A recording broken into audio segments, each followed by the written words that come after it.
Al Día con Hernán Higuera. Las 6 de la mañana, 25 minutos, le tomamos el pulso a los principales temas de debate en el país y ahora entramos en esta semana con la aprobación en el CAL de estos dos cuerpos de ley, de estos dos proyectos de ley económico urgentes que ha presentado el gobierno nacional para su aprobación en la Asamblea. Uno de ellos es la Ley Orgánica para el fortalecimiento de los sectores estratégicos de minería y energía, presentado el pasado 28 de enero, planteando la reforma a la ley de minería y la ley orgánica del Servicio Público de Energía Eléctrica para acceder a los mecanismos o para acelerar los mecanismos existentes de generación de ingresos fiscales, divisas y producción del sector minero, así como asegurar la provisión del servicio de energía eléctrica. María Eulalia Silva, presidenta de la Cámara de Minería del Ecuador, está con nosotros ya. Le damos la más cordial bienvenida. María Eulalia, buenos días. Han calificado el proyecto de reformas a la ley de minería. La pregunta es, con esto, ¿se fortalece la inversión? Varios proyectos que se han anunciado, que se han dado a conocer, posibilidad de inversiones. ¿Se optimizan los procesos? ¿Se mejoran los mecanismos de control? Buenos días. Buenos días, Hernán. Buenos días a toda su audiencia. Definitivamente ese es el espíritu que es evidente que subyace en este proyecto de ley. Lo que se busca, y nosotros como Cámara reconocemos el ímpetu que tiene el gobierno nacional de hacer del Ecuador un distrito de minería ya desarrollado. Y esto, claro, evidentemente obedece a que en minería no se compite entre compañías, se compite entre jurisdicciones, se compite entre países para atraer esas inversiones. Y hoy mismo, en la región, Chile, Argentina, Perú, no solamente que ya eran distritos que nos llevaban una ventaja, sino que además han introducido una serie de mecanismos para inclusive hacerles más atractivos a esa inversión. El Ecuador no podría quedar fuera de esa competencia y entendemos que ese es el espíritu de esta reforma. Tratar de que mientras se mantiene, obviamente, todos los estándares y todas las exigencias, sí se agilita una serie de pasos para eso, para que el Ecuador termine siendo un país atractivo para la inversión. Ahora, digamos que esta ley se aprueba, digamos, de aquí a un mes, que es el tiempo del proceso reglamentario legislativo. ¿Hay una lista de inversionistas en la cartera de los proyectos de Ecuador? Mire, Hernán, sin duda este es un gran paso. No hay cómo negar eso. Sin embargo, no es suficiente. Uh-huh. Las inversiones mineras son inversiones enormes. Son inversiones que implican un altísimo riesgo para el inversionista. No porque alguien explore va necesariamente a tener una mina. Hay un promedio en la región que de cada 100 proyectos de exploración, uno se convierte en mina, ¿no? Y no solamente estamos hablando de tiempo, estamos hablando de millones de dólares, que en el mundo minero se sabe que así es. Hay que explorar para saber si se tiene o no se tiene un yacimiento económicamente viable. Minerales van a haber, seguro, pero de eso a que haya un yacimiento viable, pues dista mucho. Entonces, efectivamente, la exploración, que es la base de la industria minera, sin exploración no hay minas, no hay proyectos, no hay exportaciones mineras. Esa exploración es una actividad que requiere de muchísimo análisis financiero por parte de los inversionistas, de tal manera que sí, definitivamente hay muy buenas muestras por parte del Ecuador. El hecho de que el riesgo del país haya bajado a niveles bajos, el hecho de que el Ecuador haya vuelto a los mercados bursátiles, el hecho de que el Ecuador, desde el mismo Ejecutivo, mande un proyecto de ley que busca agilitar los trámites y que busca darle más dinamismo, definitivamente son muy buenas noticias y muy buenas señales al exterior. Ahora, en cuanto a los procedimientos administrativos que plantea el proyecto de ley, entre las cosas que se está obviando es estos permisos ambientales, ¿no?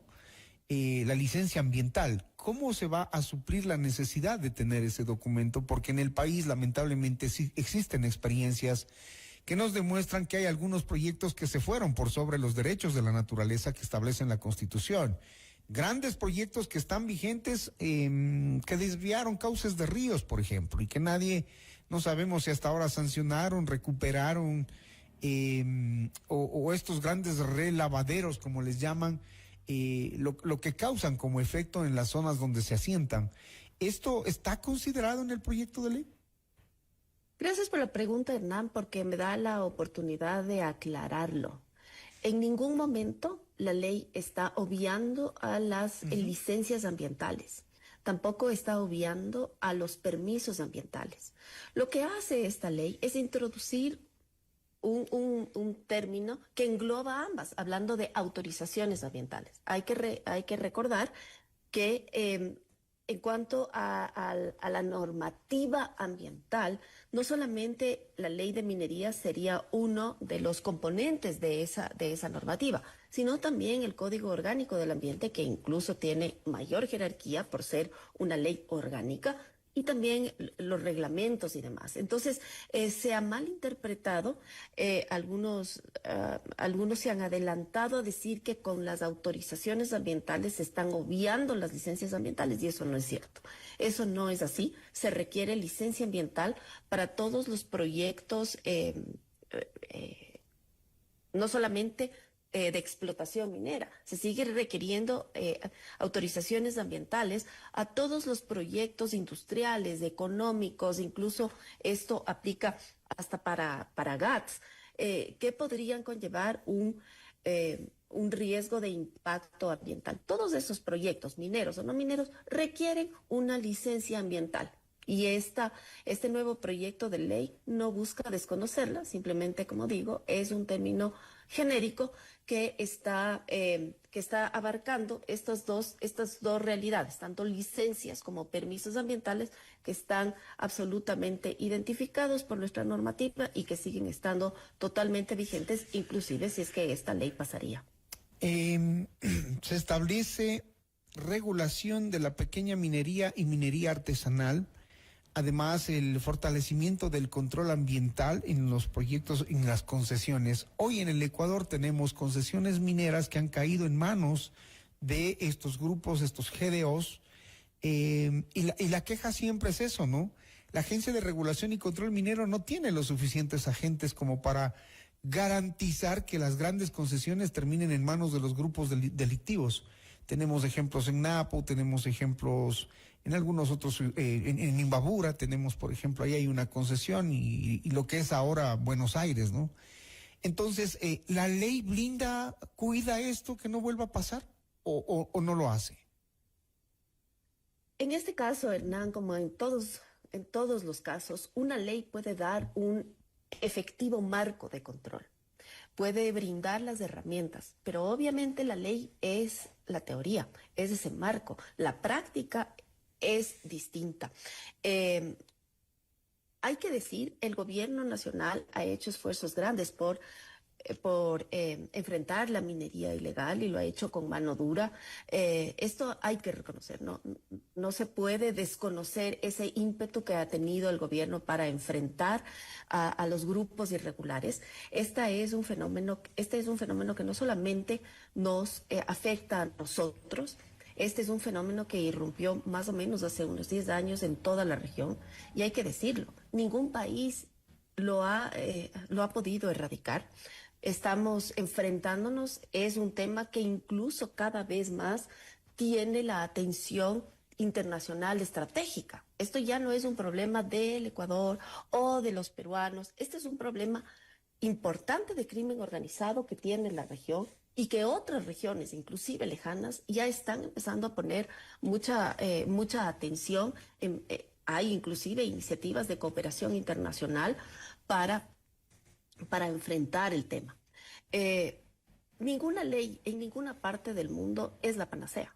Sí, como digo, es un excelente elemento de marco normativo, Pero la práctica dependerá no solo del Ejecutivo, Hernán. Yo creo que la práctica depende de una serie de actores. El Ejecutivo, sin duda, el Judicial. Es muy importante que también haya un fortalecimiento de todo el órgano judicial, que formen a fiscales, que formen a jueces. Es muy importante también, es de vital importancia el papel de los gobiernos locales, de los gobiernos autónomos descentralizados. Al fin y al cabo, ellos son los que están en territorio. Entonces, creo que este es un primer paso, pero en algún momento el Ecuador tiene que tener una política minera de Estado, una política que trascienda a las autoridades de turno y trascienda a uno u otra función. Una política minera de Estado que establezca los objetivos que quiere el Ecuador con su minería a 10, 20, 50 años. ¿Qué es lo que queremos? ¿Y qué vamos a hacer? ¿Qué hoja de ruta vamos a seguir para alcanzar esos objetivos? Ahora, el precio del oro ha alcanzado límites, digamos, súper altos. Y claro, los que se llevan allí los recursos en mayor cantidad son estos grupos ilegales.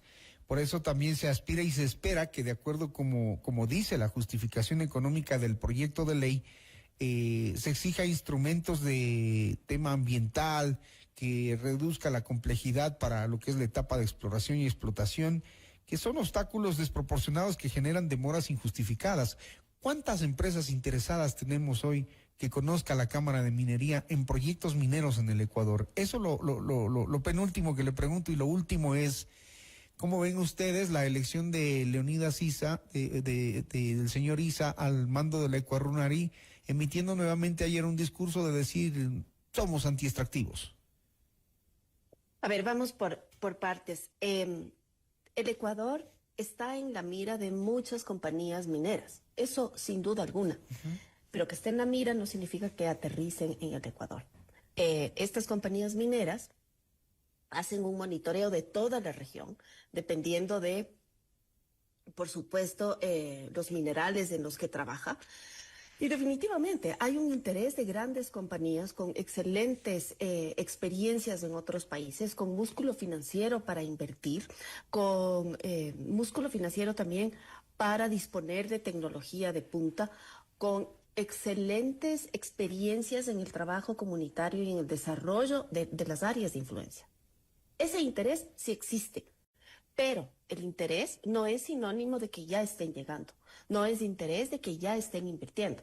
Recordemos que las inversiones en minería no son de unos cuantos peniques, las inversiones en minería son de decenas, de centenas de millones de dólares, a veces para que no exista una mina.